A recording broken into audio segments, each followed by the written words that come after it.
नित्य सत्यमीत हरिपाठ जासी,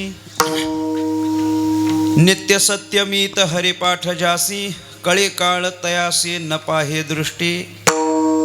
रामकृष्ण उच्चार अनंत राशी तप, पापाचे कळप पळती पुढे। हरी हरी हरी मंत्र हा शिवाचा, हरी हरी हरी मंत्र हा शिवाचा, म्हणते जेवाच्या तया मोक्ष। ज्ञानदेवा पाठ नारायण नाम, पाविजे उत्तम निजस्थान। हरिमुखे म्हणा, हरिमुखे म्हणा, पुण्याची गणना कोण करी।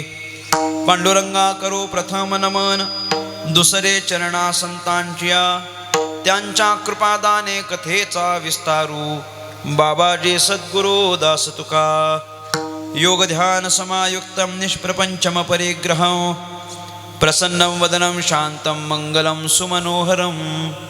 ज्ञान वैराग्य संपन्न अखंड निजबोध रूपं, पूर्ण ब्रह्मा श्री सद्गुरे वामनाय नमोस्तुते। नसे आप पर ऐसा जगी जो महात्मा, विरक्ती श्रेष्ठ भक्ती स्मरे नित्य रामा। तिथी माग पौर्णिमा साधो निवाट धरिली निजधामा। नमस्कार माझा सद्गुरु सावळा रामा, मस्तक माझा पायावरी या वारकरे संतांच्या। नित्य सत्यमीत हरिपाठ जासी, कळे काळ तयासी न पाहे दृष्टी। हरिमुखे म्हणा, हरिमुखे म्हणा, पुण्याची गणना कोण करी। विठ्ठला विठ्ठला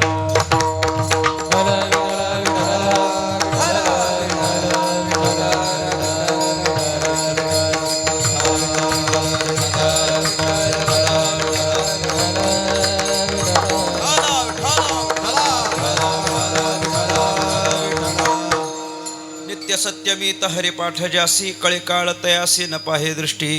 हरिमुखे म्हणा, हरिमुखे म्हणा, पुण्याची गणना कोण करी।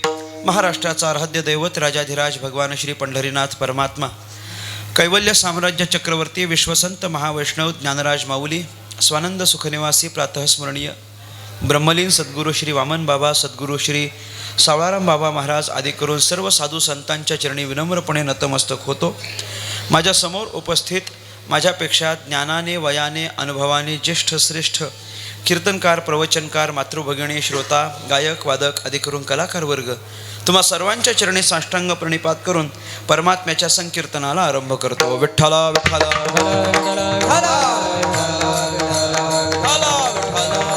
टाळी वाजवा, टाळी वाजवा। अभंगावरील चिंतनाला आरंभ करण्यापूर्वी अल्पसा परिहार देणं महत्त्वाचं आहे। आपल्या ह्या शिंदे गावामध्ये वास्तव्याला असलेल्या ह्या जाधव कुटुंबियांचे पिताश्री वैकुंठवासी भगवान नारायण जाधव यांच्या पहिल्या पुण्यस्मरणाच्या निमित्तानं आजची ही कीर्तनाची सेवा माझ्यासारख्या एका सर्वसामान्य साधकाकडे सोपवली आहे, तद्निमित्तानं या ठिकाणी उपस्थित आहे। पित्याचे आपल्यावर अनंत उपकार आहेत। या पित्याच्या उपकारातून मोकळं होण्याकरिता केलेला अल्पसा प्रयत्न म्हणजे श्राद्धविधी आहे। श्राद्धविधी म्हणजे काय आहे? आपल्या अंतःकरणातला श्रद्धाभाव पित्याच्या ठिकाणी समर्पित करणं।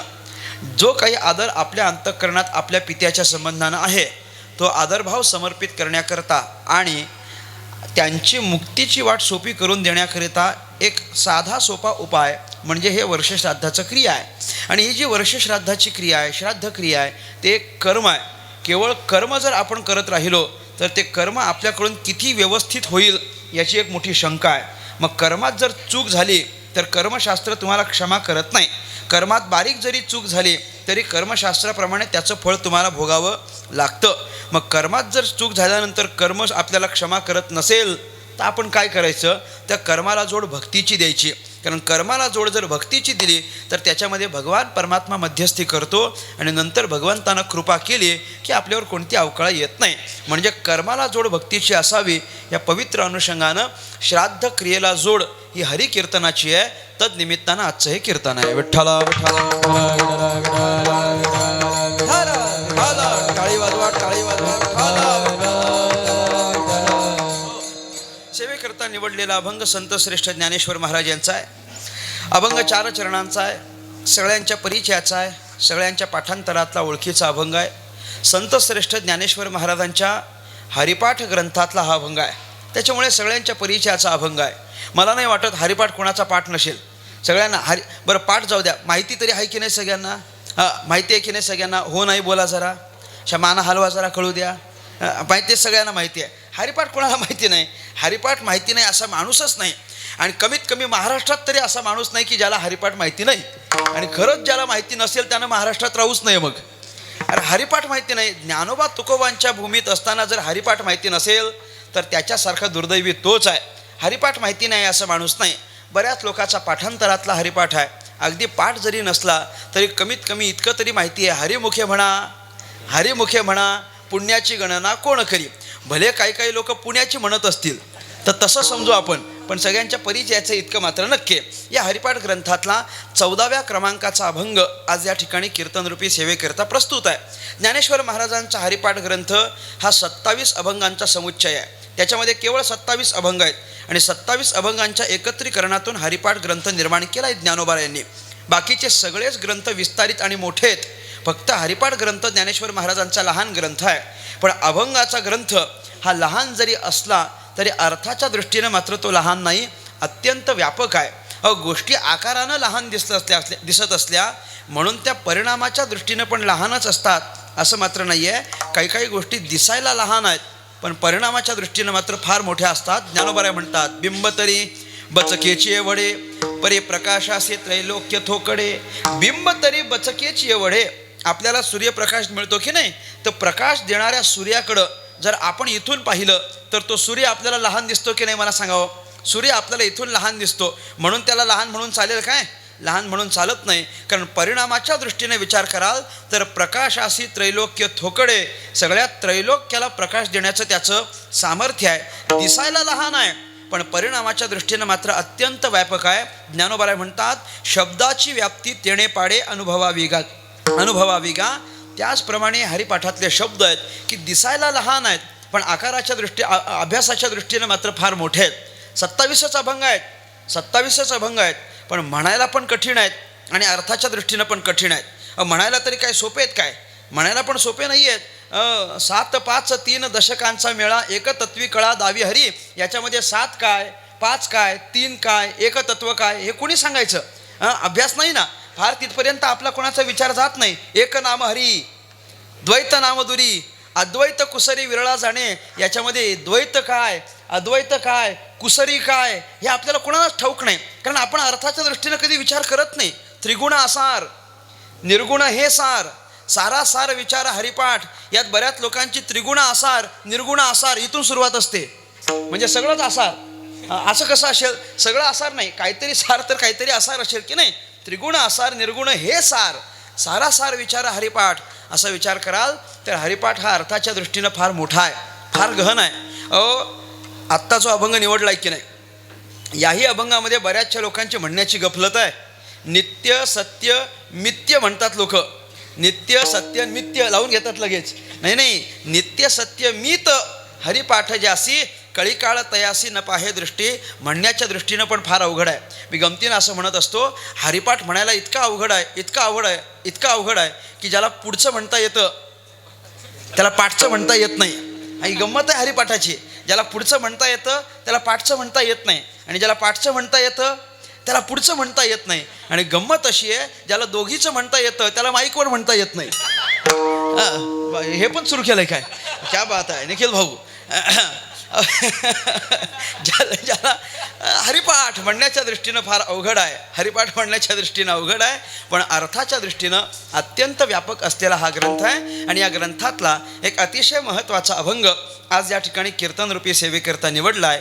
या अभंगातून संत श्रेष्ठ ज्ञानेश्वर महाराजांनी परमेश्वराच्या नामसंकीर्तनाचं महिमान गात असताना त्याची सर्वोत्कृष्ट फलश्रुती व्यक्त केली आहे. विठ्ठला विठ्ठला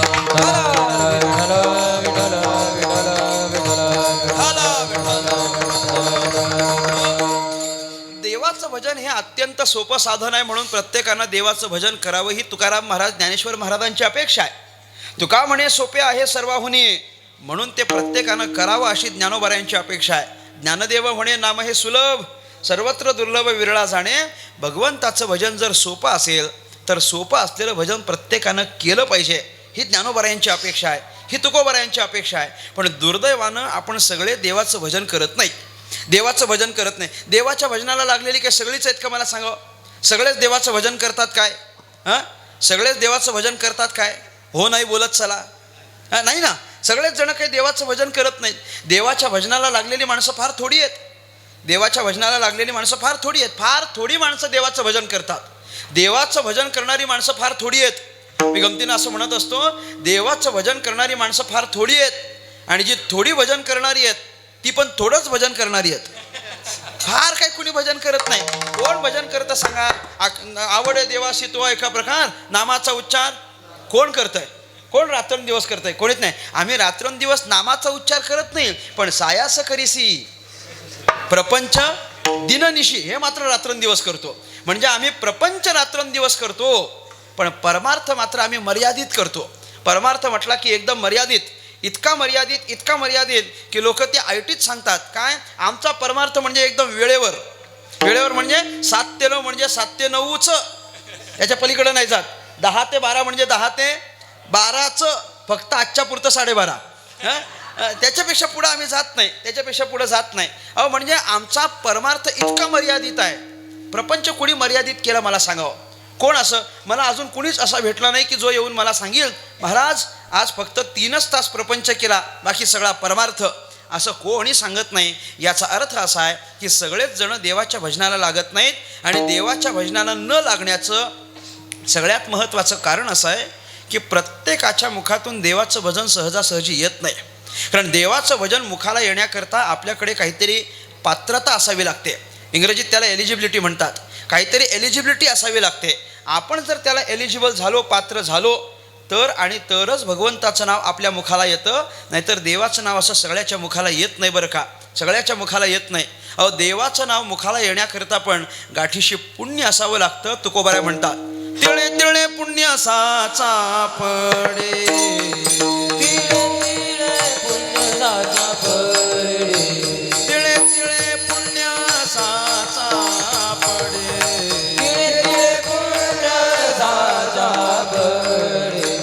तरी हे बहुता जन्मे जोडे, तरी हे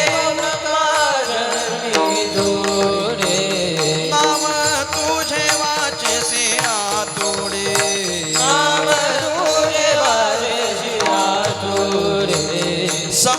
समागम घडे,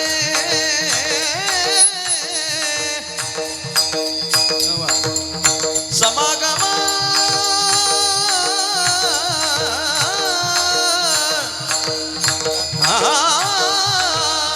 घडे संतांचा, घडे संतांचा, समागम घडे संतांचा.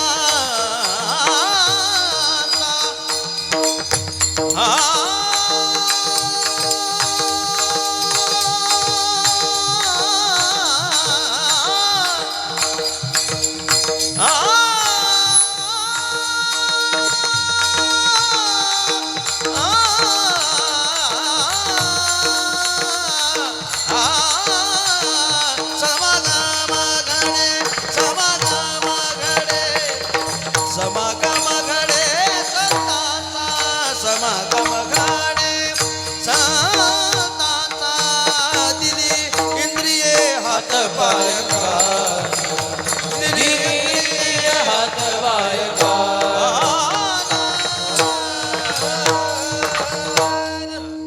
तिळे तिळे पुण्य साचा पडे, तरी हे बहुता जन्मी जोडे. नाम तुझे वातेशे आतुडे, समागम घडे संतांचा. अनेक जन्माचं पुण्य एकत्र केलं की तेव्हा कुठं आपल्याला देवाचं भजन मुखाला येतं, अन्यथा ते येत नाही. पुण्य असेल तरच अनंत जन्मीचे सुकृत पदरी त्याचे मुखी हरिपैठा होय. एकनाथ महाराज म्हटले सगळ्यांच्या मुखाला देवाचं भजन येत नाही. तुम्हाला गंमत सांगतो, सगळ्यांच्या मुखाला देवाचं भजन येत नाही. बऱ्याचशा लोकाला देवाचं भजन मुखाला येण्याकरता सवय लावून घ्यावी लागते, सवय लावून. म्हणजे मी तर इतकं म्हणतो की काही काही लोकांना कीर्तन करायला फोन करायचा असेल तर त्याच्या आधी 5 मिनिट प्रॅक्टिस करावी लागते. कशा करता? आता आपल्याला पहिले रामकृष्ण हरी म्हणायचं याच्याकरता. सवयच नसते ना त्यांना, सवयच नसते रामकृष्ण हरी म्हणण्याची. ते तरी काय करतील बिचारे. आपल्याला काही कीर्तनाकरता फोन करणारे सगळे वारकरी नसतात केशव महाराज. सगळेच काही वारकरी आपल्याला फोन करत नाहीत. कधी कधी अवारकरी फोन करतात आणि त्यांची लय गंमत असते. यांचे नाही. म्हणजे त्यांना तारीख दिली तरी ते शेवटी तारीख दिली म्हणून फोन ठेवताना थँक्यू म्हणतात. ते रामकृष्णरी म्हणत नाहीत, कारण सवय नसते ना त्यांना. आमच्याकडं ते मुंबईमध्ये तर इतकं अवघड आहे ना, इतकं अवघड आहे. आपल्याकडं कमीत कमी गावखेड्याकडं वारकरी तरी आहेत, भजनी मंडळ तरी आहेत, टाळ वाजवणारे तरी आहेत.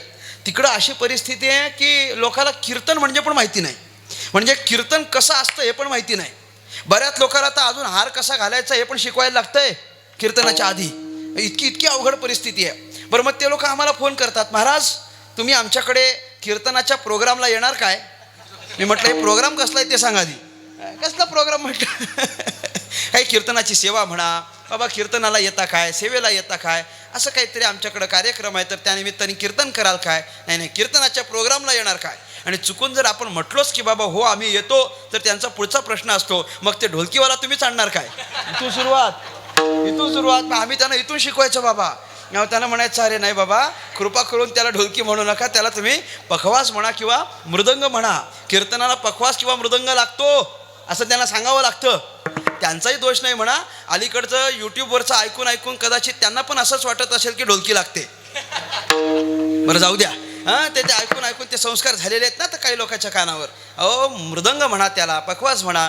मग त्याने म्हणायचं बरं. मग ते पखवाज मग ते तुम्ही घेऊन येणार काय? मी म्हटलं घेऊन येतो. मग ते पखवाजवाला, मी म्हटलं तोही मीच घेऊन येतो. ते म्हटले मग ते गाणारे ते, म्हटलं ते मीच घेऊन येतो. म्हटलं मग टाळ, ते मीच आणतो. म्हटलं टाळकरी, म्हटलं ते मीच आणतो. सगळं मी आणतो. फक्त शेवटचं विचारतो श्रोते आहेत का टेम्पो पाठवता म्हटलं, नाही तर ती आणायला म्हटलं मला भरून. नाही अहो इतकी अवघड परिस्थिती आहे. आम्हाला सगळंच घेऊन जावं लागतं.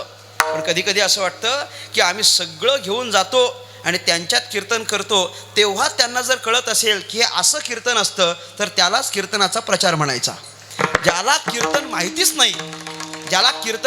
नाही त्या परिवाराला कीर्तनाशी जोडायचा. आणि आम्ही जोडून ठेवतो म्हणजे असं नाही, आम्ही त्याला कायमच जोडून घेतो. मग ते पुन्हा सोडत नाही. मग तो पण म्हणतो परत माघारी जातं नाही, म्हणजे येतं नाही आहे ते आपण लावून घ्यायचं, ते जात नाहीत परत. कीर्तन माहिती नसलेली मंडळी आहेत. त्याच्यामुळे मुखाला देवाचं नाम नाहीच ना. रामकृष्ण हरी देवाच्या नावाचं उच्चार मुखाला येतच नाही. सहजासहजी देवाचं नाव येत नाही. तिळे पुण्य साचा पडे तुकोबाराय म्हटले. तिळा एवढं पुण्य साठवून ठेवायला लागतं. आणि अनेक जन्मांचं ते साठवलेलं पुण्य जेव्हा फळ देईल ना, तेव्हा पहिलं फळ असेल नाम तुझे वाचेसी आतुडे. देवाचं नाव मुखाला येणं हे आपल्याला प्राप्त होणारं पुण्याचं पहिलं फळ आहे. विठ्ठला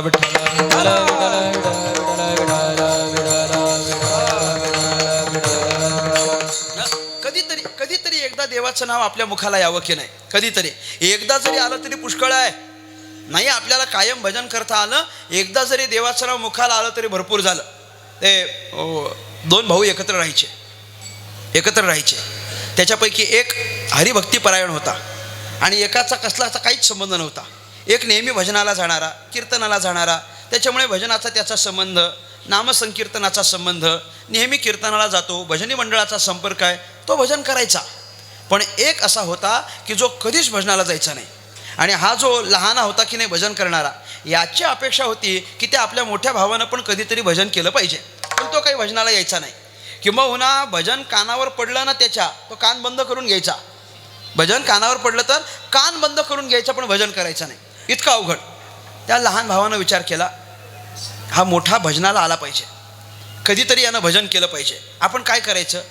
ह्याला जर आपण सांगितलं गावात सप्ताह आहे आणि तो गावात कीर्तनाला चल, तर हा काही येणार नाही. त्यापेक्षा आपण एक काम करू, आपण आपल्या भजनी मंडळाला आपल्या घरी बोलवू, भजन करू. त्या निमित्तानं पाहुणे आलेत म्हणून तरी चुकून येऊन बसला तर बसला. बरं, त्या सगळ्या गावातल्या लोकांना आमंत्रण दिलं. आजूबाजूच्या लोकांनी गडबड करू नका, शांत राहा.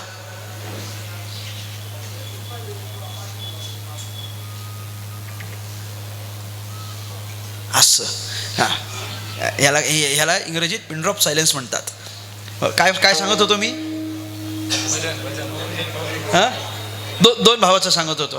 ते 2 भावाचं, एक भजन करणारा, एक भजन न करणारा. त्यानं विचार केला की बाबा यानं भजन करावं, याकरता आपण काय करू, आपल्याच घरी भजन मंडळाला बोलवू. त्यानं बोलवलं, सगळ्यांना निमंत्रण दिलं, अमुक तारखेला आमच्या घरी या, संध्याकाळी आपण हरिपाठ करू, त्याच्यानंतर भजन करू, त्याच्यानंतर भोजन करू, सगळी व्यवस्था मी तुमच्याकरता करतो, तुम्ही सगळे माझ्या घरी या. हरिपाठ मंडळाला आमंत्रण मिळालं. हरिपाठ मंडळ त्याच्या घरी गेलं, भजन केलं, हरिपाठ केला, रामकृष्ण जप केला. त्याच्यानंतर मग चांगली भोजनाची व्यवस्था होती, भोजन केलं आणि निघाले परत जायला.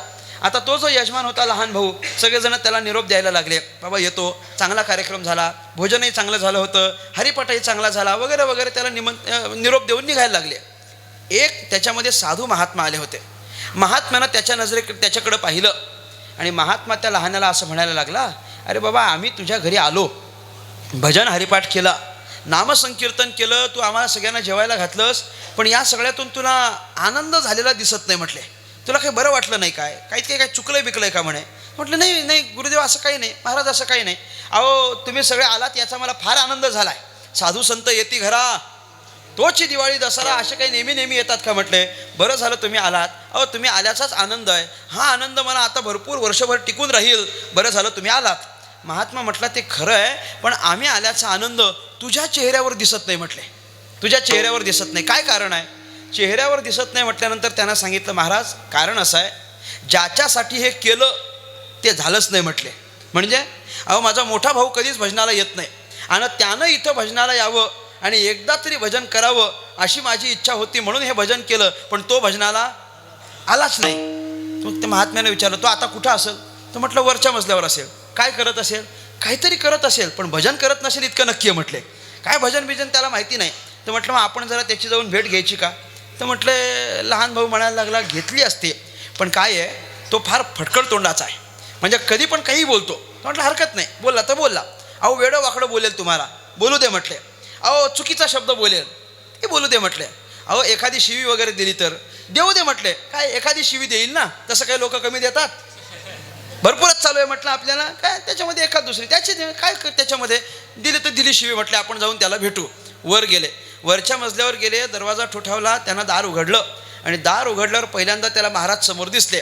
महाराज दिसल्यानंतर हा म्हणायला लागला, काय मग आमच्या भावाच्या घरी आज आले, काय बोंबलायचं ते बोंबलले, काय टाळबिळ कुठले, फुकटचं खाल्लं, आता निघा ना. म्हटले, तर इतका अपमान झाल्यानंतर तो लहान म्हणाला, महाराज, मी तुमची क्षमा मागतो, तरी मी तुम्हाला सांगत होतो की आपण याला भेटायला नको, आता चला, बरं जाऊ द्या, आता जे झालं ते झालं, चला तुम्ही. महाराज म्हटलं, आता बोललाच आहे ना, आपल्याला बोललाच आहे ना वेडं वाकडं, तर आपलं काम तरी करून घेऊ ना आपण. म्हटलं, कसलं काम आहे तुमचं? तू थांब. म्हटले, मी त्याचं काम करतो. त्याच्याजवळ गेलं, म्हणायला लागले, खरं आहे, आम्ही इथं आलो काय, आम्ही हरिपाठ भजन वगैरे केलं, टाळ वगैरे वाजून भजन केलं, तुझ्या भावानं उत्तम स्वयंपाक बनवला होता. म्हटले, चांगलं जेवलो आम्ही आणि पोटभर जेवलोय, अगदी आयतं जेवलोय आणि आता निघणार, घरी जाणार, इतक्यात तुझ्याकडे काम आहे असं आठवलं, म्हणून तुझ्याकडं आलो. तर म्हटलं, माझ्याकडं कसलं काम? आपली ओळख ना पाळख. तर म्हटलं, एक काम आहे तुझ्याकडं. कसलं काम आहे? घरी जातोय, लागलीच निघणार आहे, फक्त एकदा रामकृष्ण हरी म्हण की मी घरी जातो. म्हटले, काय म्हण? एकदा रामकृष्ण हरी म्हण, मी लगेच घरी जातो. तो म्हटला, बघा महाराज, बरेच लोक आले आणि बऱ्याच लोकांनी प्रयत्न केले, पण कोणाला काही जमलं नाही आणि तुम्ही पण या भानगडीत पडू नका, तुम्हाला काही हे जमणार नाही. तर म्हटलं, नाही, एकदा रामकृष्ण हरी म्हण. तर म्हटलं, मला म्हणायचं नाही आहे. एकदा रामकृष्ण हरी म्हण, म्हणायचंच नाही आहे. म्हणे, अरे एकदा रामकृष्ण हरी म्हण. तो म्हटलं, मला म्हणताच येत नाही. साधू महात्मा म्हणतो, अरे एकदा रामकृष्ण हरी म्हण, म्हणताच येत नाही. एकदा रामकृष्ण हरी म्हण, म्हणताच येत नाही. एकदा तरी रामकृष्ण हरी म्हण, म्हणताच येत नाही. साधू महात्मा म्हटला, अरे पण काय म्हणता येत नाही? काय म्हणता येत नाही? तो तुमच्यापेक्षा हुशार होता. तो म्हणायला लागला, तुम्ही जे म्हणता ते म्हणता येत नाही. देवाचं नाव घ्यायला तयार नाही म्हणजे नाहीच. देवाचं नाव काय त्याच्या मुखात, तुम्ही जे म्हणता ते मला म्हणता येत नाही. साधू, आता काय करायचं? म्हटलं, बरं, तो साधू म्हणजे काय, तो माझ्यासारखा नव्हता, असला चढपातळ बारीक बिरीक, असा दोणकोट होता साधू महात्मा.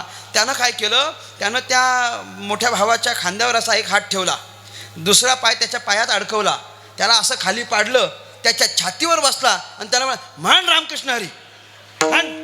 आता इतकं या असलं बघितलं तर म्हणाला, ही कुठली पद्धत आहे? म्हटले, हे रामकृष्ण हरी म्हणायला लावण्याची ही कुठली पद्धत आहे? म्हटलं, म्हण रामकृष्ण हरी. म्हटलं, मला म्हणायचं नाही आहे. बघ, रामकृष्ण हरी म्हण, नाही तर जीव घेईन तुझा. हा विचार करायला लागला, बाबा जरा सटकलेलं दिसतं. म्हटले, ही कुठली पद्धत आहे? म्हणे, बरं काय हे सांगताय ते म्हणून घ्यावं, नाही जर म्हटलो तर उगाच आपला जीव जायचा. हा जीव बिव घेतला तर करता काय? म्हटले, काय जिवंत राहणार नाही आपण. हा त्रासून म्हणायला लागला, बरं म्हणतो म्हण लवकर. म्हटलं, म्हणतो ना, वेळ तर द्या.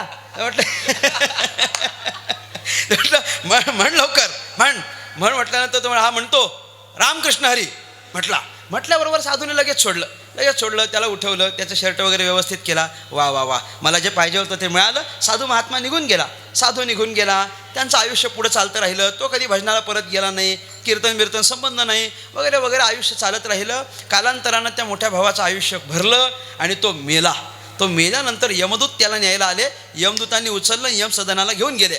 यमलोकाला घेऊन गेल्यानंतर तिथं चित्रगुप्तानं याची फाईल काढली, याचं रजिस्टर काढलं की आता याचे कर्म आपण बघू आणि याला कुठं फेकायचं ते ठरवू म्हटले आपण.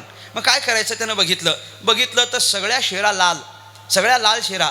कधी हरिपाठ नाही, कीर्तन नाही, भजन नाही, सप्त्याला जाणं नाही, पंक्तीत कोणाच्या वाढणं नाही, कधी कोणाशी चांगलं बोलणं नाही, कधी कोणाशी गोड बोलणं नाही, नेहमीच भांडण, नेहमीच चिव्या, नेहमीच तंटे, हे सगळ्या लाल लाल लाल लाल लाल लाल शेऱ्या बघितल्या.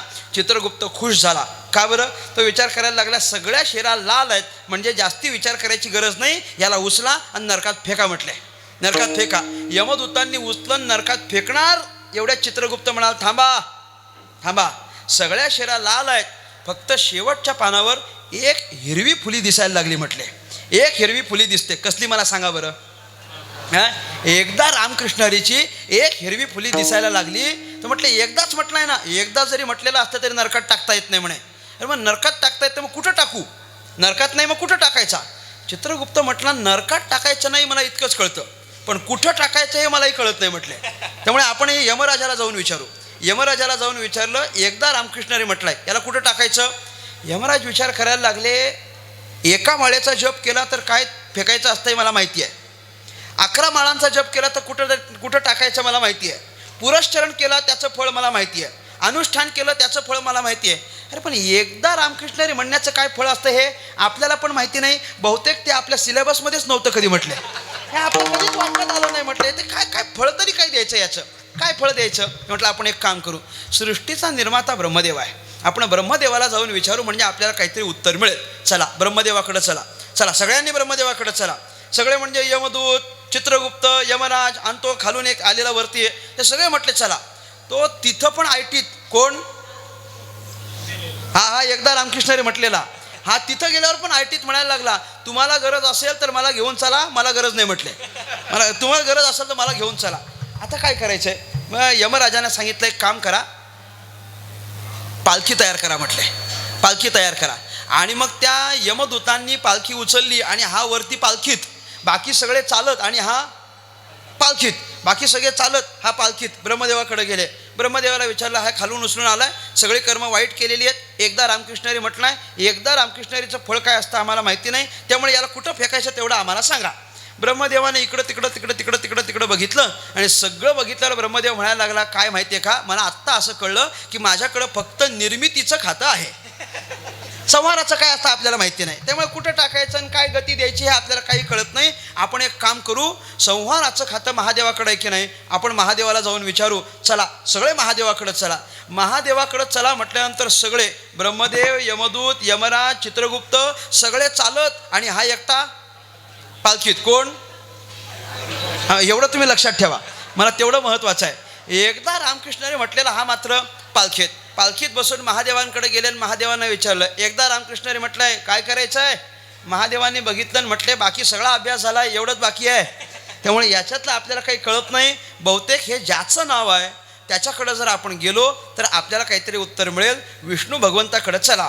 म्हणून विष्णूकडे जायला निघाले. विष्णूकडे जायला सगळे चालत, महादेव, ब्रह्मदेव, यमराज, यमदूत, चित्रगुप्त सगळे चालत आणि हा एकटा, कोण? बस एकदा रामकृष्ण हरी म्हटलेला हा पालखीत. महादेव, ब्रह्मदेव, यमराज, यमदूत, चित्रगुप्त सगळेच विष्णुदेवाकडे गेले आणि विष्णुदेवाच्या पुढ्यात उभं राहून असं म्हणायला लागले की बाबा हे जे दिसतंय ना पालखीत बसलेलं, हे म्हटले खालून इकडं वरती घेऊन आलेलो आहे, याच्या आयुष्याची मर्यादा संपली आहे, सगळी वाईट कामं केलेली आहेत, एकदा फक्त ब्रह्मा, विष्णू, महेश आणि यमधर्म या चौघांचं दर्शन पालखीत बसून घेतोय, अजून काय फळ विचारता म्हटले, अजून काय फळ विचारता? एकदा रामकृष्ण हरी म्हणण्याचं इतकं मोठं फळ आहे, त्याच्यामुळे एकदा का होईना रामकृष्ण हरी म्हटलं पाहिजे. विठ्ठला विठ्ठला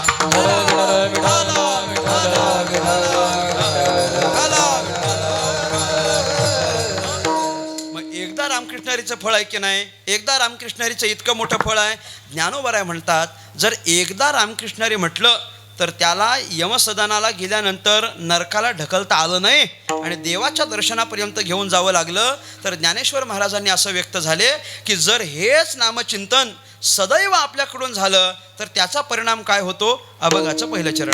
नित्य सत्यमीत हरिपाठ जासी, नित्य सत्यमीत हरिपाठ जासी, नित्य सत्यमीत हरिपाठ जासी, नित्य सत्यमीत, नित्य सत्यमीत हरिपाठ जासी,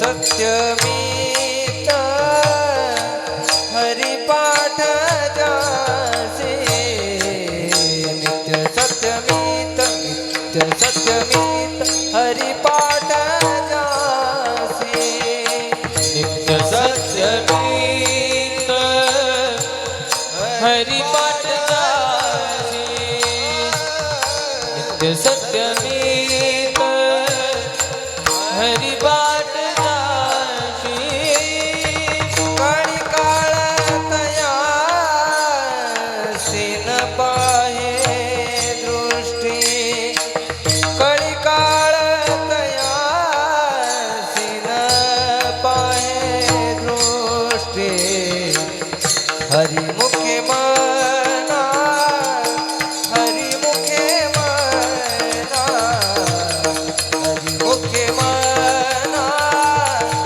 हरिमुखे मना, कळी काळतया सीन पाहे दृष्टी, कळी काळतया सीन पाहे दृष्टी, हरिमुखे म्हणा, हरिमुखे म्हणा, हरिमुखे म्हणा, हरिमुखे म्हणा. नित्य सत्यमीत हरिपाठ जासी, कळे काळ तयासी न पाहे दृष्टी. ज्ञानेश्वर महाराजांनी 3 पद्धती सांगितल्यात. भगवंताचं भजन कशा पद्धतीनं व्हावं. हरिपाठ, हरिपाठ म्हणजे काय आहे. हरिपाठ म्हणजे 27 अभंगांचा आहे तो हरिपाठ नाही. हरिपाठात जिथं जिथं हरिपाठ आहे तिथं हरिपाठातला हरिपाठ म्हणजे हरिपाठ नाही. तुम्ही ध्यानात घ्या, बारीक ऐका.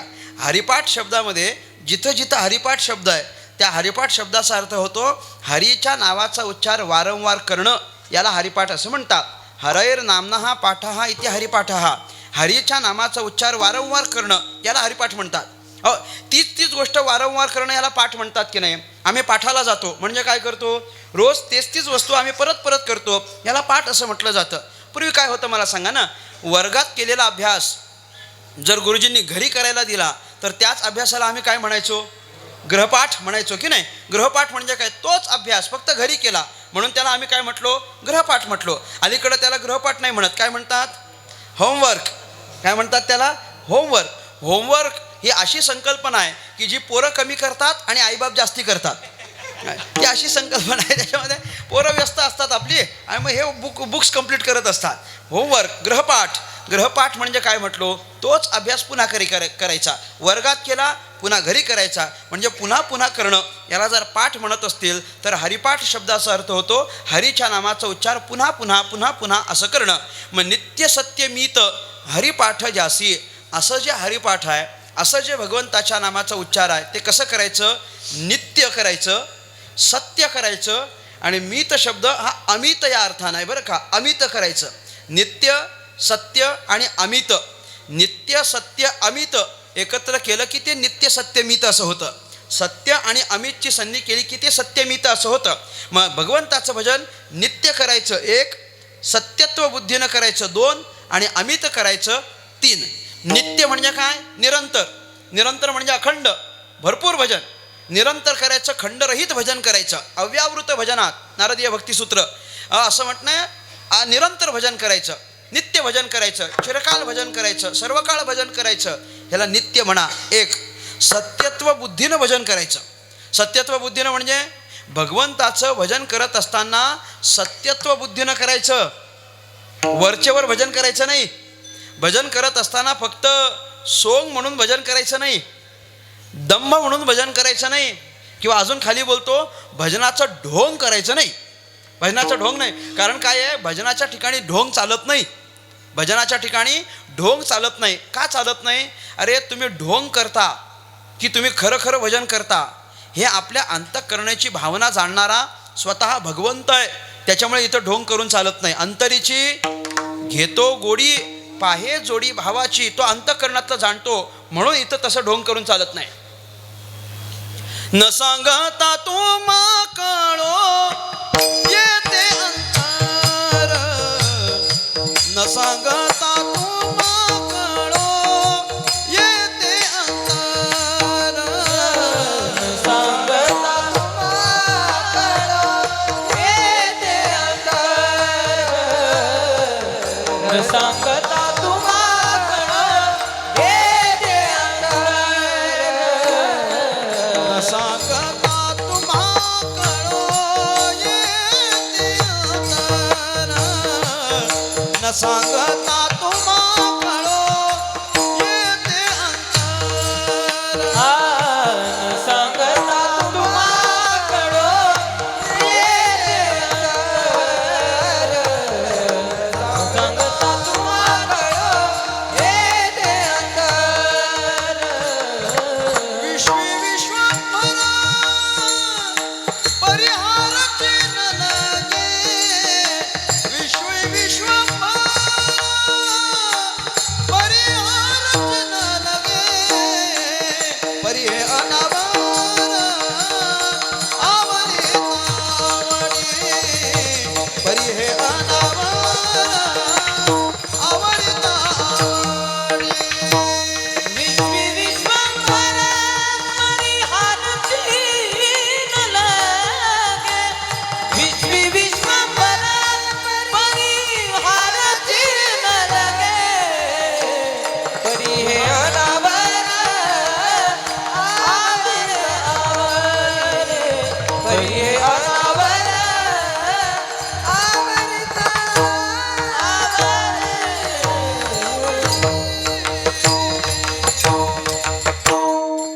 न सांगता तुम्हा कळो येते अंतर. न सांगता भूपाळ्यांमधला अभंग आहे. फक्त एवढंच की आपल्याला ती म्हणण्याची सवय वेगळी आहे. न सांगता तुम्हा कळो येते अंतर, कळो येते अंतर, विश्वी विश्वंभर विश्वी विश्वंभर परिहारचे न लगे,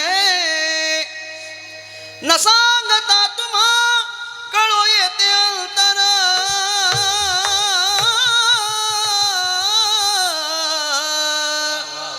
विश्वी विश्वंभर परिहारचे न लगे, न लगे. न सांगता तुम्हा कळो येते अंतर, विश्वी विश्वंभर परिहाराचे न लगे. हो, न सांगता तुम्हा म्हणजे तुम्ही म्हटलात तर न सांगता मी बरंच काही सांगीन. न सांगता तुम्हा कळो येते अंतर, विश्वी विश्वंभर परिहाराची न लगे. भगवंताच्या ठिकाणी अंतःकरणात तर सांगावं लागत नाही. तुमचं ढोंग चाललंय की खरं भजन चाललंय हे ओळखणारा भगवंत आहे. म्हणून सत्यत्व बुद्धीनं भजन केलं पाहिजे. दोन, एक पहिलं कसं करायचं नित्य, दुसरं कसं करायचं सत्य म्हणजे सत्यत्व बुद्धीनं, आणि तिसरं कसं आहे अमित. अमित म्हणजे भरपूर, अमित म्हणजे पुष्कळ, मित म्हणजे थोडं, अमित म्हणजे भरपूर. मीत शब्द वापरतो की नाही आपण, साचा आणि मवाळ, मितुले आणि रसाळ, याच्यामध्ये मितुले आलंय की नाही ते म्हणजे थोडं, आणि अमित शब्दाचा अर्थ होतो भरपूर. असं भरपूर भजन केलं तर त्याचा परिणाम काय होतो. ज्ञानेश्वर महाराज म्हणतात नित्य सत्य आणि अमित भगवान परमात्म्याचं भजन असं केलं की त्याचा परिणाम होतो कळीकाळ तयासी न पाहे दृष्टी. विठ्ठला विठ्ठला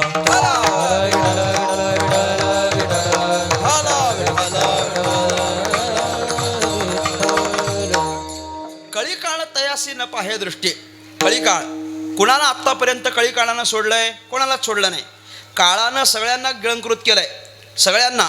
एरवी ब्रह्मपणाचे नि भडसे न चुकती पुनरावृत्तीचे ठसे ज्ञानोबाराय म्हटले, अरे ब्रह्मदेवाला पण इथं कायम राहता येत नाही, ब्रह्मदेवाला पण इथून जावं लागतं, इंद्राला सुद्धा जावं लागतं.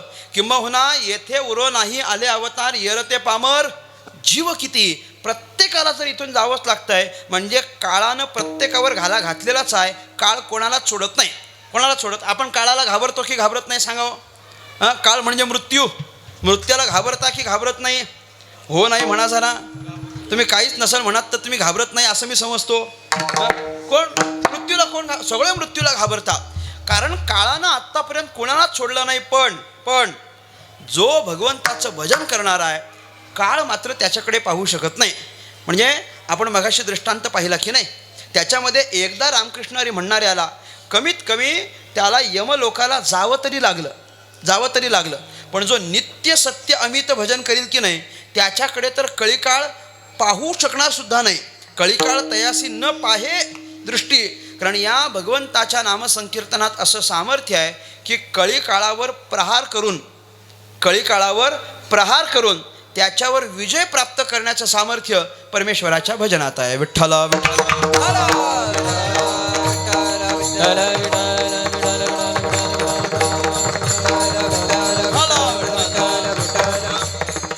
सावता महाराजांनी फार गोड म्हटलंय बरं का. सावता महाराज असं म्हणतात, नामाची या बळे, नामाची या बळे, नामाची या बळे न भिवो सर्वथा. नामाची या बळे, नामाची या बळे, नामाची या बळे न भिवो सर्वथा. नामाची या बळे, नामाची या बळे, नामाची या बळे न देऊ सर्वथा. नामाची या बळे, नामाची या बळे, नामाची या बळे न देऊ सर्वथा. कळीकाळाचे माथा सोटे मारू, कळीकाळाचे माथा सोटे मारू.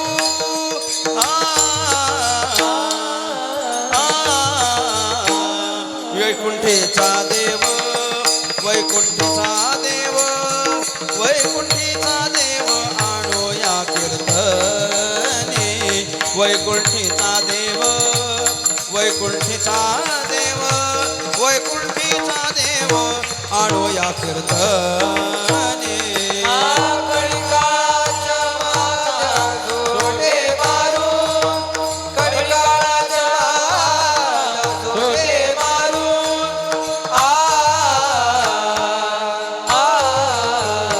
वैकुंठीचा देव, वैकुंठीचा देव, वैकुंठीचा देव अनिला कीर्तने. वैकुंठीचा देव, वैकुंठीचा देव, वैकुंठीचा देव अनुया कीर्तने. नामाची या बळे न भिवू सर्वथा. सावता महाराज म्हटले कोणाला घाबरण्याची गरज नाही, नामाचं बळ असेल तर. का? कळीकाळाचे माथा सोटे मारू, सावता महाराजांचे शब्द आहेत. सोटे मारू, सोटा शब्दाचा अर्थ काय आहे? सोटा म्हणजे आपल्याकडं त्याला सर्वसामान्य भाषेत चाबूक म्हणतो आपण. एकतर चाबूक असा अर्थ करा, नाहीतर दुसरा त्याचा अर्थ होतो असा एवढ्या एवढ्या जाडीचा आणि एवढ्या एवढ्या लांबीचा एखादा दंडुका, एखादं लाकूड की जे एवढ्या एवढ्या उंचीचं आहे आणि एवढ्या एवढ्या जाडीचं आहे, त्याला पण सोटा म्हणतात. किंवा त्याला चाबूक म्हणा, चाबूक असतो वेगळा, त्याला पण सोटा म्हणतात. मग असा तो दांडूक किंवा असा तो चाबूक, त्याच्यानं आपल्याला प्रहार करता येतो. कुणाच्या माथ्यावर? काळाच्या माथ्यावर. कळी काळाचे माथा सोटे मारू, हे काही सहज शक्य आहे का मला सांगावं? कळी काळाला मारायचं म्हणजे, बरं एखाद्याला मारायचं म्हणजे शस्त्र पाहिजे की नाही? मारण्याकरता काय पाहिजे? शस्त्र पाहिजे. मारायला काय पाहिजे? शस्त्र. मग मारायला जर शस्त्र पाहिजे असेल तर कळी काळाला मारण्याकरता पण काय लागतं? शस्त्रच लागतं. फक्त तिथलं शस्त्र हे खरं सोटा नाही आहे, खरं चाबूक नाही आहे, खरोखरचा दांडूक नाही आहे. असले शस्त्र तिथं चालत नाहीत. मग तिथं एकच शस्त्र आहे, ज्ञानदेवी मंत्र, हरिनामाचे शस्त्र. आणि हे शस्त्र जर तुम्ही वापरलं तर यमे कुळगोत्रवर जियेले, यमाला सुद्धा तुमच्या कुळगोत्राला यमसदनाला नेण्यापासून वर्जित करावं लागेल, म्हणजे बाजूला करावं लागेल. जर नामसंकीर्तनाचं बळ आपल्या पाठीशी असेल तर एवढ्याकरता आपण काय केलं पाहिजे? देवाचं भजन केलं पाहिजे. आणि किती केलं पाहिजे? भरपूर. ज्ञानदेवा गोडी, हरिनामाची जोडी आणि रामकृष्ण आवडी सर्व काळ हे सतत म्हटलं पाहिजे. आपण सतत म्हटलं पाहिजे. रामकृष्ण हरी असं सतत म्हटलं पाहिजे. रामकृष्ण हरी, रामकृष्ण हरी, रामकृष्ण हरी, रामकृष्ण हरी, रामकृष्ण हरी, रामकृष्ण हरी, रामकृष्ण हरी, रामकृष्ण हरी, रामकृष्ण हरी. सगळ्यांनी म्हणा रामकृष्ण हरी, रामकृष्ण हरी. मला इकडचाच आवाज काय यायला लागलाय? हां, आता इथलाच येतोय, मागचा येत नाही. सगळ्यांनी म्हणा. रामकृष्ण हरी, रामकृष्ण हरी, रामकृष्ण हरी, रामकृष्ण हरी, रामकृष्ण हरी जय जय रामकृष्ण हरी, रामकृष्ण हरी जय जय रामकृष्ण हरी, रामकृष्ण हरी जय जय रामकृष्ण हरी, रामकृष्ण हरी जय जय रामकृष्ण हरी, रामकृष्ण हरी जय जय रामकृष्ण हरी, रामकृष्ण हरी जय जय रामकृष्ण हरी,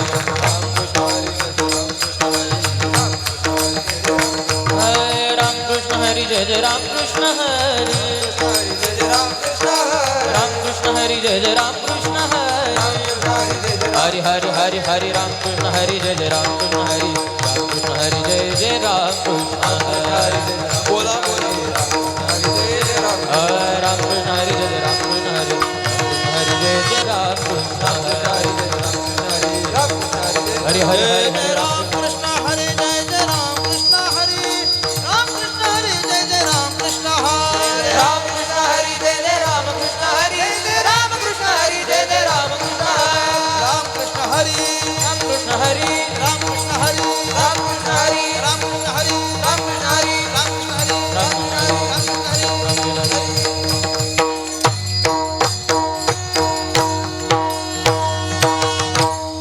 असं म्हणायचं. रामकृष्ण हरी, रामकृष्ण हरी, रामकृष्ण हरी. तुम्ही म्हणता एवढ्यावर 2 वाजवता काय आता?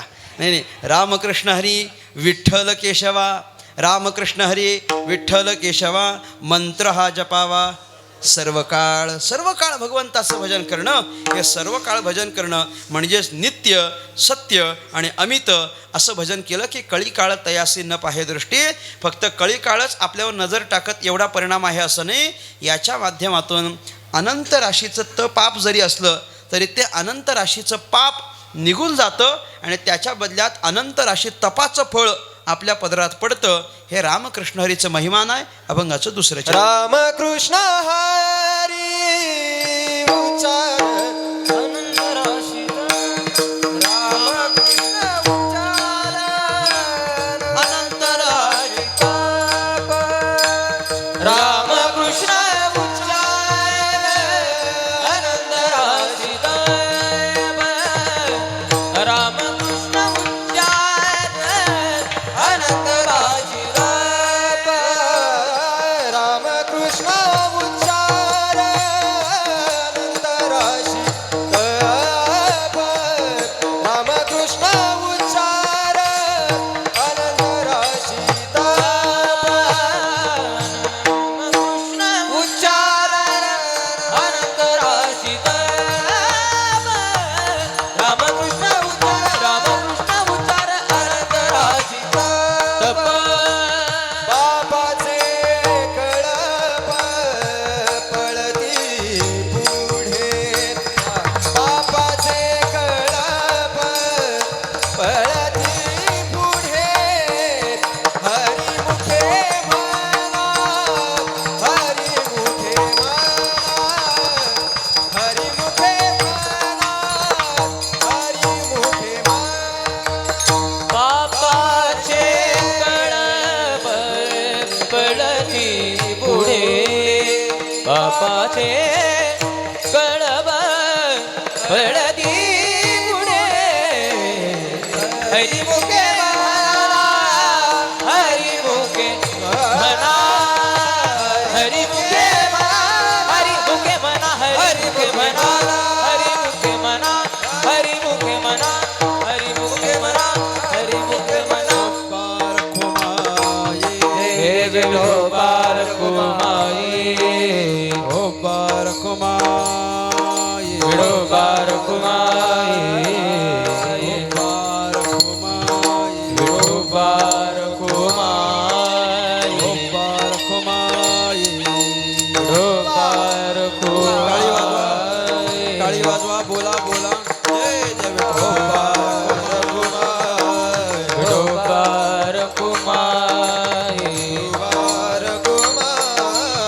विठोबार कुमार विठोबार कुमार विठोबार कुमार विठोबार कुमार विठोबार कुमार विठोबार कुमार विठोबार कुमार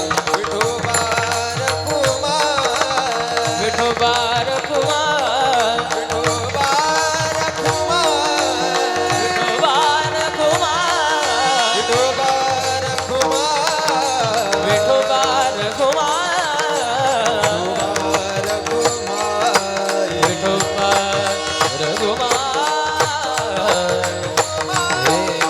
विठोबार विठोबार कुमार विठोबार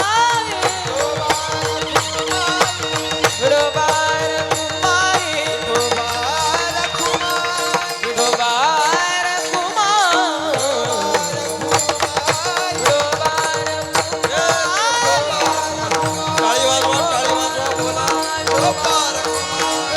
बोला पुंडलिक वरदा विठ्ठल ज्ञानदेव.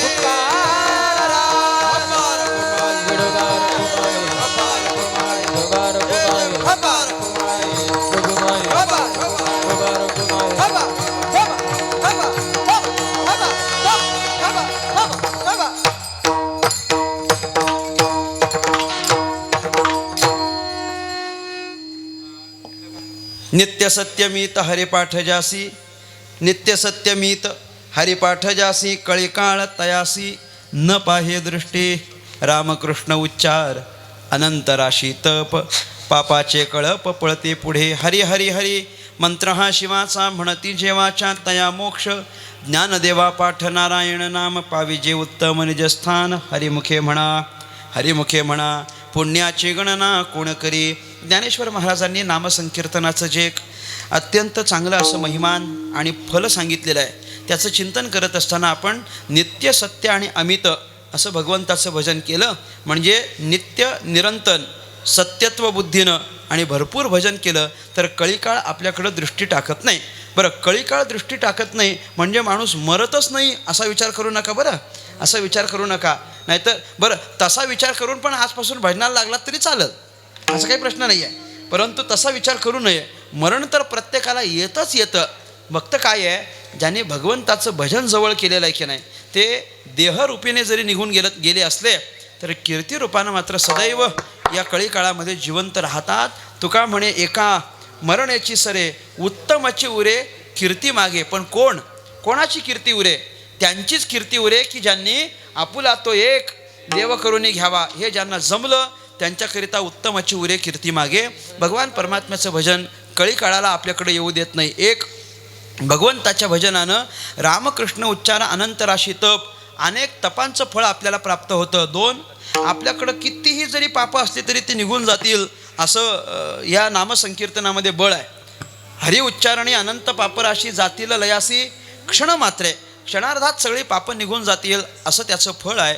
कारण हे जे नामसंकीर्तन आहे ते इतकं सोपं नाही आहे, सर्वसामान्याचं नाही आहे. सर्वसामान्याचं नाही म्हणजे भगवंताचं भजन हे इतकं सामान्य का नाही आहे? कारण हरी हरी हरी मंत्र हा शिवाचा, हा भगवान महादेवांचा मंत्र आहे. भगवंत महादेवाचा, भगवान शंकराचा हा मंत्र आहे. आणि जो शंकराचा मंत्र आहे तोच आपण जपला पाहिजे अशी ज्ञानेश्वर महाराजांनी आपल्याकडून अपेक्षा केली आहे. हरी हरी हरी मंत्र हा शिवाचा, म्हणती जे वाचा तया मोक्ष. म्हणजे काय काय झालं पहिल्या चरणापासून पहा. आपल्याला एकतर कळीकाळ तयासी न पाहे दृष्टी, एक, पापाचे कळप पळती पुढे, दोन, आणि म्हणत काय हरी हरी हरी मंत्र हा शिवाचा, म्हणती जे वाचा तया मोक्ष, तीन. ह्या तीन फळांची आपल्याला प्राप्ती होते. आणि त्याच्याकरता काय झालं पाहिजे? ज्ञानदेवा पाठ नारायण नाम. आणि शेवटचं परिणाम आहे की पाविजे उत्तम निजस्थान. उत्तम स्थान, निजस्थान आपल्याला प्राप्त होईल. आपल्याला उत्तम लोक, उत्तम स्थान प्राप्त होण्याकरिता सर्वश्रेष्ठ पर्याय काय आहे? तर भगवंताचं भजन करे. आपल्यालाच नाही, जो भजन करणारा आहे की नाही. शेवटचं बोलतो मी थांबतो. भजन करणाऱ्यामध्ये इतकं सामर्थ्य आहे की भजन करणारा वैकुंठाला जाईल यात नवल नाही. भजन करणारा देवरूपाला प्राप्त होईल यात नवल नाही. भजन करणाऱ्याच्या सगळ्या गोत्राचा विचार ज्ञानेश्वर महाराजांनी सांगत असताना मातृ पितृ भ्राता सगोत्र अपार चतुर्भुज नर होऊन ठेले. या सगळ्यांना सारखं फळ मिळेल. म्हणजे भजन करणाऱ्याची माता, भजन करणाऱ्याचा पिता, भजन करणाऱ्याचं गोत्र, भजन करणाऱ्याचा भाऊ आणि भजन करणाऱ्याच्या संगतीत जेवढे असतील तेवढे सगळे, या सगळ्यांकरता देवरूपाला प्राप्त होण्याची संधी आहे जर ते भजन करण्याच्या संगतीत असतील तर. म्हणून भजन करणाऱ्याचं इतकं महिमान आहे. बरं, हे फक्त आपल्याकरताच आहे म्हणजे आत्ता माता पिता आहेत आणि मग त्यांना देवरूप प्राप्त होईल असं नाही. ज्ञानेश्वर महाराज त्याच्याही पुढचं बोलतात, ज्ञानदेवा सांग झाला हरिपाठ. उत्तरार्ध काय? पूर्वजा वैकुंठ मार्ग सोपा. म्हणजे आपल्यातून निघून गेलेल्या पूर्वजांकरता वैकुंठाची वाट सोपी करून देणारं एकमेव साधन म्हणजे ते परमेश्वराचं नामचिंतन आहे. ते आपण केलं पाहिजे. ज्ञानदेवा पाठ नारायण नाम. कसला पाठ करायचा? नारायणाच्या नामाचा पाठ करायचा. नारायणाच्या नामाचा पाठ केला तर आपल्याला काय काय मिळणार आहे? नारायणाच्या नामाचा पाठ केला तर कळीकाळ पाहत नाही. नारायणाच्या नामाचा पाठ केला तर सगळी पापं निघून जातील. नारायणाचा नामपाठ केला तर मोक्ष प्राप्त होईल आणि नारायणाचा नामपाठ केला तर उत्तम असं स्थान आपल्याला प्राप्त होईल. म्हणून सगळ्या संतांनी आपल्याला आग्रह केला काय? परमात्म्याचं नामचिंतन तुम्ही करा, बाकी सगळं सोडा. आपल्याकडं काही करण्यासारखं असतंच ना, करतं असतंच नाही. कीर्तनात मी तर म्हणत असतो बाकीच्या वेळेचं सोडा, कमी कीर्तनात आल्यानंतर तरी आपण भजन करावं की नाही? कीर्तनात आल्यानंतर तरी विठ्ठल विठ्ठल विठ्ठल टाळी टाळी टाळी असं वाजवलं पाहिजे की नाही आपण? कमीत कमी कीर्तनात तरी. बाकी जय विठ्ठल झाल्यानंतर आपण परत प्रपंच करणारच आहोत. जय विठ्ठल झालं की आपण थेट घरी जाणार की थेट पंढरपूरला जाणार? कसं करता मला सांगा? थेट घरीच जाणार आहे आम्ही. आमचा प्रपंच चालूच आहे, त्याच्यामध्ये कोणीच खंड पाडत नाही, कोणी नाही. मला आत्तापर्यंत कोणीच असं नाही म्हटलं महाराज आता तुमच्याच मागे, असं कोणीच म्हणत नाही. आणि असं जेवढे जर म्हटले ना ते अजून आले नाहीत. बरीच कधी कधी अशी लोक पण भेटतात आम्हाला, महाराज 2 महिन्यात रिटायर होणार आहे आता, आणि एकदा का रिटायर झालो की मग तुमच्या गाडीतली एक जागा आमच्यासाठी राखीव ठेवा, आम्ही तुमच्याच पाठी येतो. अशा लोकांची यादी भरपूर मोठी आहे, पण शीट अजून रिकामीच आहे. शीट अजून रिकामी आहे, कोणी येत नाही. म्हणजे आपला प्रपंच हा सदैव सुरूच राहणार आहे. परमार्थाकरिता आपण थोडी थोडी वेळ दिली पाहिजे. आपण थोडं थोडं भजन केलं पाहिजे. मी सगळ्यांना आग्रह करतो, थोडा काळ का होईना परमेश्वराचं रामकृष्ण हरीचं जप आपण करा. रोज 5 मिनटं का होईना रामकृष्ण हरीचं जप करायला काय हरकत आहे मला सांगावं? 24 तासातून एक 2-4 मिनटं आपण भजन करू शकत नाही काय? 24 तासातून एक 2 मिनटं आपण ज्ञानेश्वरी वाचू शकत नाही का मला सांगा? वाचू शकतो आपण. मी कळकळीनं आपल्याला विनंती करतो की आपण ज्ञानेश्वरीच्या एक 5 ओव्या तरी रोज वाचा. तुकोबारायांच्या अभंग गाथेचे एक 2-4 अभंग तरी आपण रोज वाचा. रोज आपण काहीतरी वाचत चला. ज्ञानेश्वरी वाचा, गाथा वाचा, भागवत वाचा, दासबोध वाचा, मनाचे श्लोक वाचा, भगवद्गीता वाचा, एकनाथी भागवत वाचा, रामायण वाचा, वाल्मिकी रामायण वाचा. काय वाचायचं ते वाचा, पण थोडं थोडं तरी वाचा. वाचाल तर वाचाल. म्हणून मी म्हणतो वाचा, थोडं थोडं तरी वाचा. कधीतरी हरिपाठ वाचा, कधीतरी मी अजून सांगू का, कधीतरी आरत्या पण वाचा. ते कधीतरी वाचा. तुम्ही वाचाल तर त्या वाचतील. नाही, मी फार महत्त्वाचं बोललो आहे. तुम्ही वाचाल तर त्या वाचतील आरत्या. नाहीतर आरत्यांमध्ये एवढ्या चुका आहेत आमच्या. बापरे. वाचलं पाहिजे, ग्रंथ वाचले पाहिजेत. वाचून आपण ग्रंथांचं पठण केलं पाहिजे. आम्ही चातुर्मासामध्ये ज्यांच्याकडे राहिलो की नाही, पूज्य हरिभक्तीपरायण गुरुवर्य जयवंत महाराज बोधलेंकडं माझे बरेचसे पाठ झालेत. माझे काही ग्रंथ त्यांच्याकडे सुटलेत. महाराजांनी आम्हाला ते ग्रंथ शिकवत असताना एक महत्त्वाची गोष्ट एकदा अशी सांगितली. ते म्हटले की प्रत्येक वेळेला कीर्तनाला जात असताना आधी आपण ग्रंथ वाचायचा आणि मग कीर्तनाला जायचं. मी म्हटलं ठीक आहे. ते म्हटले नाही, अभंग जो कीर्तनाकरता घेतलेला असेल तो अभंग आधी गाथेत वाचायचा मग कीर्तनाला जायचं. मी म्हटलं ठीक आहे. ते म्हटले नाही, अभंग सुंदर ते ध्यान जरी असला तरी पण वाचायचा आणि मग जायचं. मी म्हटलं आता हे अवघड आहे. सुंदर ते ध्यान पाठ नाही का आपला? पाठ नाही, पाठ आहे ना. मग पाठ असलेला सुंदर ते ध्यान परत वाचायची काय गरज आहे? महाराजांनी जे उत्तर दिलं आहे ते फार महत्त्वाचं आहे. महाराज असं म्हटले, सुंदर ते ध्यान अभंग जरी असला, पाठांतरातला जरी असला तरी तो वाचून जायचा. याचं कारण असं आहे की जेव्हा सुंदर ते ध्यान अभंग वाचण्याकरता तुम्ही तुकाराम महाराजांची गाथा तुमच्या हातात घेताना त्यावेळेला ती अक्षरं तुम्ही वाचता आणि अक्षरं वाचल्यानंतर ती त्या ग्रंथातली अक्षरं तुमच्यावर कृपा करतात, कारण ते अक्षर ब्रह्म आहे. त्यामुळे अक्षर ब्रह्म तुमच्यावर कृपा करील एक, आणि तुकोबारायांची गाथा हातात घेतली म्हणजे तुम्ही तुकाराम महाराजांना नमस्कार केल्यासारखं आहे. मग तुकाराम महाराज कृपा करतील 2, आणि या दोघांची कृपा झाली की कीर्तन चांगलं होतं 3 म्हटले, संपलं.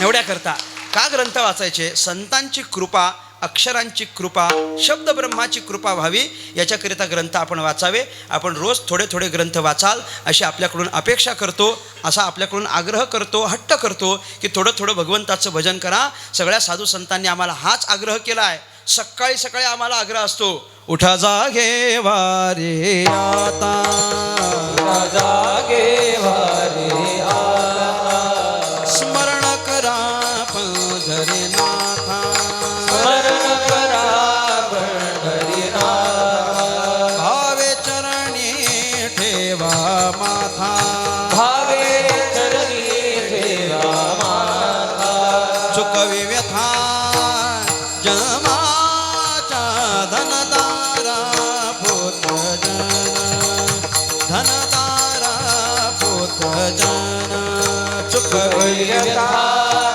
जन्माच्या धनदारा पुत्र जन, धनदारा पुत्र जन. उठा पांडुरंगा प्रभात समयोपातना, प्रभात समयोपातना, वैष्णवांचा मेळा, वैष्णवांचा मेळा करुणा पारी लाटना. पांडुरंगा प्रभात समयोपातना, प्रभात समयोपातना, वैष्णवांचा मेळा गरुडाबाई लाटला. उठा प्रभात झाली, चिंता श्री विठ्ठल माऊली, दिन जनाची सावली, येई धावोनी स्मरणाची पंढरपुरी देवी माताची सुंदर मनोरम माते. योगिया दुर्लभ तो म्या देखिना साजणी, तो म्या देखिना साजणी. पाहता पाहता पाहता पाहता मनाला बोलला हे तुला म्हणे माझी कोणी वदवी दिवाणी.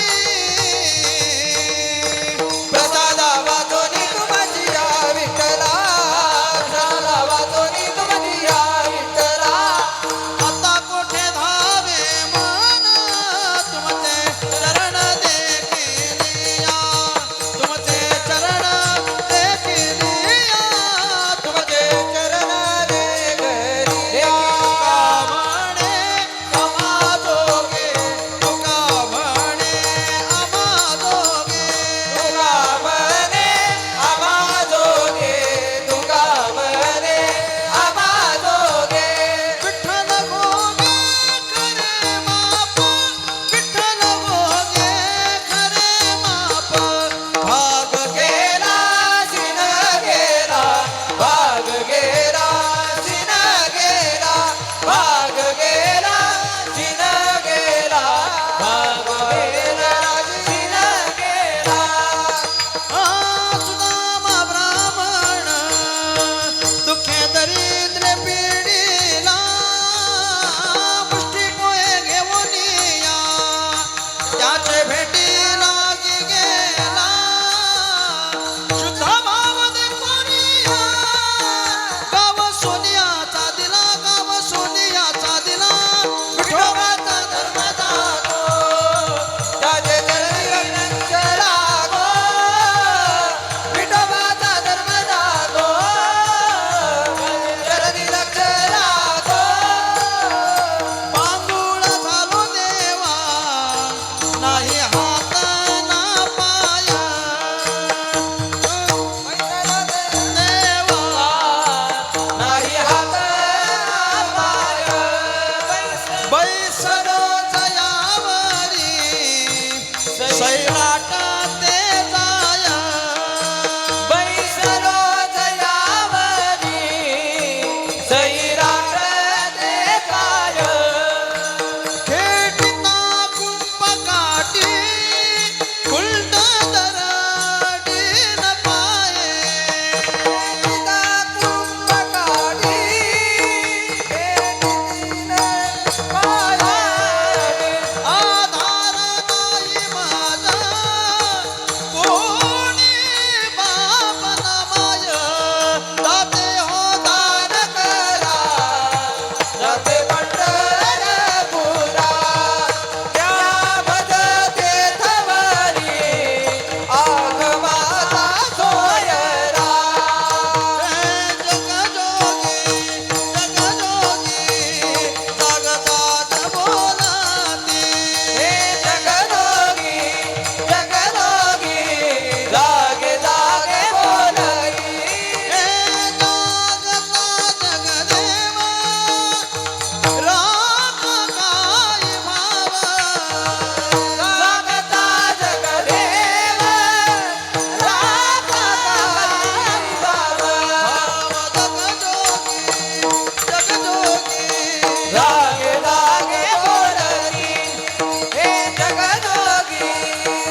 भरला ओलांडून रेता कडे घट मिसा पाणी याचे गोविंदाची चट चाले झड झडा उसल कोणी वाट पाये पालटोने उभा तोच नेटावो गोप गोपीनाथे चाळा लावी येला गोप गोपीनाथे हे ज्ञानेश्वर म्हणा सगळ्यांनी फार फार काकड्याचा संबंध नसतो कोणाचा म्हणजे काकड्याला जाण्याची अडचण नसते सकाळी उठण्याची अडचण असते उठायची अडचण आहे सगळ्याला नाही तर काकडा सगळ्याला प्रिय आहे यजमानांनी आग्रह केला होता बहुतेक यूट्यूबला ऐकला असेल असं तुम्ही यूट्यूबला टाकता आणि ते आम्हाला म्हणावं लागते नंतर सुंदर पद्धतीचा कार्यक्रम आज या ठिकाणी संपन्न झाला कैलासवासी भगवानराव नारायण जाधव यांच्या पहिल्या पुण्यस्मरणाचं औचित्य साधून आपण सगळीच मंडळी या ठिकाणी या परिवारावर प्रेम करणारी मंडळी या ठिकाणी उपस्थित झालो तुम्हा सगळ्यांचे अनेक आभार व्यक्त करतो त्यांचा मोठा परिवार आहे गंगा भागीरथी मंदाबाई भगवंत जाधव हे त्यांच्या पत्नी आहेत सौ संगीता सुनील टिळे हे त्यांच्या सुकन्या आहेत आणि श्री जयेंद्र श्री मंगेश आणि श्री नितीन भगवंत जाधव ही त्यांची तीनही चिरंजीव आहेत या सगळ्या परिवारानं एकत्र येऊन म्हणजे तिन्ही चिरंजीव आणि त्यांची एक सुकन्या या सगळ्या परिवारानं एकत्र येऊन आपल्या वडिलांचा पुण्यस्मरणाचा कार्यक्रम मी म्हणतो अतिशय चांगल्या पद्धतीनं जे म्हणून कीर्तना करता आवश्यक आहे जे म्हणून श्राद्धाच्या पुण्यतिथीला आवश्यक आहे ती सगळी व्यवस्था त्यांनी आज या ठिकाणी केली आणि म्हणून आज हा एवढा मोठा समाज इथं कीर्तनाकरिता उपस्थित आहे याच्यातूनच आपल्याला कळून येतं की या परिवाराची सामाजिक बांधिलकी फार मोठी आहे आणि या माध्यमातून आपण सगळी मंडळी या ठिकाणी उपस्थित झालो ज्यांच्या पुण्यस्मरणाच्या निमित्तानं एकत्र झालो एक अत्यंत सदहृदयाचं असलेलं हे व्यक्तिमत्व अनेक वर्षांच्यापर्यंत त्यांनी कष्ट केले अगोदर एका मोठ्या ठिकाणी त्यांनी नोकरी केली त्याच्यानंतर साखर कारखान्यात त्यांनी नोकरी केली म्हणजे कष्टानं आपला प्रपंच उभा केला प्रपंच उभा करत असताना आपली तीनही चिरंजीव सुकन्या याही सगळ्यांचा प्रपंच व्यवस्थित लावून दिला आणि त्याच्यानंतर वयाच्या 82व्या वर्षी त्यांचं आपल्यातून निघून जाणं झालं 82 वर्षाचं आयुष्य प्राप्त होणं ही पण भगवंताची कृपाच मानावी लागेल बरं का नाहीतर अलीकडं 82 अजिबात शक्य नाही म्हणजे आमच्यासारखा तर विचार करताना 70ही करत नाही कारण कोणी तेवढी आयुष्याची मर्यादा राहिलेली नाही पण तरीही या युगामध्ये म्हणजे 82 80 90 95 ही जी एक मागची पिढी एक शिल्लक आहे तेवढीच त्याच्यानंतर एवढे आकडे आता कोणी पाहू नये आणि विचारही करू नये एक मोठं आयुष्य त्यांना प्राप्त झालं आहे म्हणजे चांगलं आरोग्यही त्यांना प्राप्त होतं आणि त्याच्या माध्यमातून आजचा हा कीर्तनाचा कार्यक्रम या ठिकाणी संपन्न झाला या तीनही चिरंजीवांच्या सुकन्येच्या अंतःकरणामध्ये आपल्या पित्याच्या संबंधानं जो आदरभाव आहे त्या संबंधानं हा त्यांनी व्यक्त करण्याकरिता या ठिकाणी कार्यक्रम केला आणि काही नाही भगवंताचं भजन केलं की त्यात सगळं येतं बरं का सगळं येतं पित्याकरता काय करावं तुम्हाला सांगू पित्याकरता काहीच करू नये पित्याकरता भजन करावं दुसरं काहीच करू नये तुम्हाला असं वाटत असेल आपल्या पित्याला उत्तम श्रद्धांजली मिळावी मी या परिवाराला उद्देशून बोलतो तुम्हाला जर वाटत असेल आपल्या पित्याला उत्तम श्रद्धांजली मिळावी रोज 5 मिनिट रामकृष्ण हरीचं भजन करा त्यांना चांगली गती प्राप्त होईल त्यांना चांगली गती बाकी काही करायचं नाही बरं का बाकी काही करू नये या भगवंताच्या भजनाच्या माध्यमातून सगळे वाट मोकळे होतात काळ वेळ नाम उच्चारिता नाही दोन्ही पक्ष पाही उद्धरती सगळ्यांचा उद्धार भगवंताच्या भजनानेच होत असतो आपल्याही पित्याचा उद्धार भगवंताच्या भजनानंच होईल आणि म्हणूनच मला असं वाटतं फक्त सकाळचं कीर्तन त्यांनी आयोजित केलं असं नाही रात्रीचं भजन पण त्यांनी आयोजित केलं होतं काल रात्री भजन झालं आज पुन्हा सकाळी कीर्तन हा एक चांगली भरगच्च कार्यक्रम त्यांनी केला आणि मला आनंद याचा वाटला की त्या तीनही चिरंजीवांच्या गळ्यात तुळशीमाळ आहे ही फार मोठी संपत्ती आहे नाहीतर बापाचं सगळं पाहिजे असतं माळ सोडून असं नाही करून चालत ना इस्टेटच घ्यायची असेल तर ती पारमार्थिक पण घेतली पाहिजे आणि प्रापंचिक पण घेतली पाहिजे बऱ्याचशा लोकांचा फक्त प्रापंचिकावरच डोळा असतो पारमार्थिकावर नाही त्यांच्या गळ्यात सगळ्यांच्या गळ्यात तुळशीच्या माळा आहेत म्हणजे सगळेच जण हभप आहेत हरिभक्तीपरायण आहेत वारकरी आहेत आणि अशा एका वारकरी घराण्यातील असलेल्या सत्पुरुषाच्या ह्या पुण्यस्मरणाच्या निमित्तानं आजची कीर्तनाची सेवा या ठिकाणी संपन्न झाली या कीर्तन सेवेकरिता जो सगळा भजनी मंडळ या ठिकाणी उपस्थित आहे समस्त ग्रामस्थ शिंदे आणि परिवारातून उपस्थित झालेल्या सगळ्याच लोकांच्या एकत्रीकरणानं हा कीर्तनाचा कार्यक्रम यथासंपन्न झाला, म्हणून मी सगळ्यांचे आभार व्यक्त करतो. मी बऱ्याचशा वेळेला ह्या हायवेवरून जात असताना गावचं नाव वाचायचो बरं का, हे शिंदे शिंदे, आणि ते वाचल्यानंतर लक्षात पण राहायचं, कारण तसंच आहे ते शिंदे आहे की नाही ते, मग ते लक्षात राहण्यासारखं नाव होतं. अनेक वेळेला मी या नाशिक पुणे हायवेवरून कितीतरी वेळेला गेलेलो आहे, परंतु या गावात येण्याचा कधी योग झाला नव्हता. आज या गावामध्ये येण्याचा योग झाला, म्हणून तुम्हा सगळ्यांचे मी अनेक अनेक आभार व्यक्त करीन, ज्यांच्या निमित्तानं आजची ही कीर्तनाची सेवा माझ्याकडं प्राप्त झाली.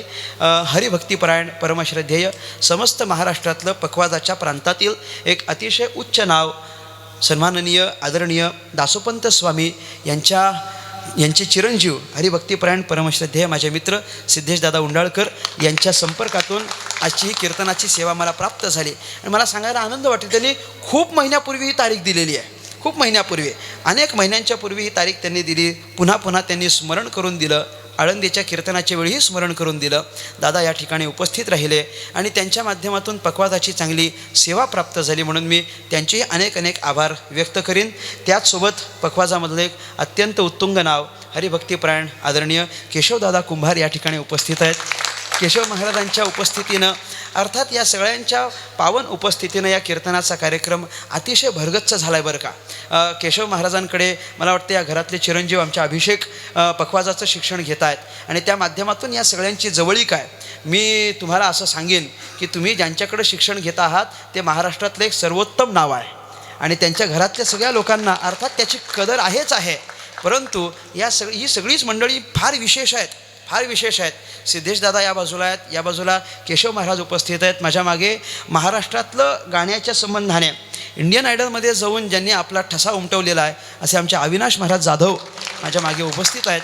मी त्यांचे अनेक अनेक आभार व्यक्त करीन. हरिभक्तिपरायण आदरणीय शुभम महाराज बोरकर या ठिकाणी उपस्थित आहेत, मी त्यांचे आभार व्यक्त करीन. शुभम महाराज मला म्हटले होते चाल झाल्यावर की मी बहुतेक करून खाली बसेन कारण बरं वाटत नाही, परंतु बहुतेक बरं वाटत नाही म्हणून ते खाली नाही बसले, कारण ते बरं वाटत नाही. शुभम महाराज या ठिकाणी उपस्थित झाले, मी त्यांचे अनेक अनेक आभार व्यक्त करेन. आणि हरिभक्तिपरायण आदित्य महाराज या ठिकाणी उपस्थित झाले. आपली भेट कुठे झाली होती? पुसेगावला भेट झाली होती. आदित्य महाराज या ठिकाणी उपस्थित झाले. ही सगळीच गायन वादनाच्या क्षेत्रात कीर्तनाच्या प्रांतातील फार उच्चोत्तम अशी मंडळी आहेत आणि म्हणून यांच्या सगळ्यांच्या मध्ये कीर्तन करायला आपल्याला मिळालं की मग आम्हाला पण थोडं थोडं का होईना पण भाग्यवंत झाल्यासारखं वाटत असतं. बाबा आपण थोडे थोडे भाग्यवंत आहोत की मग अशी सगळी, नाही तर हे सगळं एकत्र मिळत नाही बरं का. बहुतेक ठिकाणी असं असतं एक आहे एक नाही, वरकोड कोठे काही एक आहे एक नाही, एक आहे तर एक नाही. आज इथं सगळे वाजवणार सुंदर आहेत, आज इथं सगळे गाणारे सुंदर आहेत. नुसते सुंदर आहेत नाही, आपापल्या क्षेत्रात प्रावीण्य प्राप्त केलेली ही सगळी मंडळी आहेत आणि जशी ही मंडळी प्रावीण्य प्राप्त केलेली आहेत तशी या सगळ्या आमचा सगळ्यांचा आवाज आपल्यापर्यंत योग्य पद्धतीनं जावा अशा आमच्या निखिल भाऊंची उत्तम अशी साऊंड सिस्टीम आपल्याला प्राप्त झाली. निखिल भाऊ सोनोने या ठिकाणी उपस्थित आहेत आणि त्यांच्या साऊंड सिस्टीमच्या माध्यमातून हे चांगला असा आमचा आवाज तुमच्यापर्यंत पोहोचला, म्हणून मी त्यांची आभार व्यक्त करेन. आमचे कृष्णा भाऊ समोर आहेत की ज्यांचं यूट्यूब चॅनल आहे, काय नाव आहे आपल्या चॅनलचं विसरलो मी, माऊलीचा दास या यूट्यूब चॅनलच्या माध्यमातून आजचं हे कीर्तन आपल्याला पुन्हा पुन्हा श्रवण करायला मिळणार आहे. आणि त्यांच्या यूट्यूब चॅनलवर सगळी कीर्तनं चांगली कीर्तनं आहेत. नाही तशी कीर्तनं चांगलीच असतात, परंतु अलीकडं थोडं म्हणावं लागतं आहे. सगळी चांगली कीर्तनं माऊलीचा दास या यूट्यूब चॅनलवर आहेत, ते उपस्थित राहिले. तेही माझे चांगले मित्र आहेत आणि मला आधी माहिती नव्हतं, पण हळूहळू मी जसा प्रवास सुरू केला ना शिंदेच्या दिशेनं तसा तुमचा फोन झाला. तुमचा फोन झाल्यानंतर निखिल दादांचा फोन झाला. मी म्हटलं बरं चला आपलीच साऊंड सिस्टीम आहे. मग कृष्णभाऊचा फोन झाला. म्हटलं चला यूट्यूब चॅनल पण आपलंच आहे. मी म्हटलं सगळं आपलंच आहे, त्याच्यामुळे चिंता नाही म्हणजे आजच्या कीर्तनाला 2 वाजले तरी हरकत नाही, सगळं आपलंच आहे. म्हटलं काय एवढी चिंता करायची त्याच्यामध्ये. आणि कीर्तन सुरू होण्याला थोडासा उशीर झाला, दिरंगाई झाली. 11 वाजता कीर्तन सुरू झालं आणि म्हणून मग या मंडळींनी असं सांगितलं की आपण 1 वाजेपर्यंत कीर्तन करा की जेणे माध्यमातून जरा आम्हाला काहीतरी ऐकायला मिळेल. त्यांच्या त्या आग्रहानुसार आपण या ठिकाणी कीर्तन सेवा समर्पित केली. झालेली ही सगळी सेवा या निघून गेलेल्या पित्याच्या चरणी समर्पित करतो आणि या कीर्तनातून निर्माण झालेलं जे सगळं पुण्य आहे ते सगळं पुण्य या पित्याच्या चरणी लागून त्यांना पुढची गती उत्तम मिळावी, किंबहुना मी तर असं म्हणेन की त्यांना पुढचा जन्मसुद्धा मनुष्याचा मिळावा आणि मनुष्याच्या जीवनामध्ये हरिभक्त होण्याची संधी त्यांना मिळावी, भजन करण्याची संधी त्यांना मिळावी अशी भगवान श्री पंढरीनाथाच्या चरणी प्रार्थना करतो आणि माझ्या वाणीला या ठिकाणी पूर्णविराम देतो. विठ्ठल जय जय विठ्ठल, विठ्ठल जय जय विठ्ठल, जय विठ्ठल जय जय विठ्ठल, जय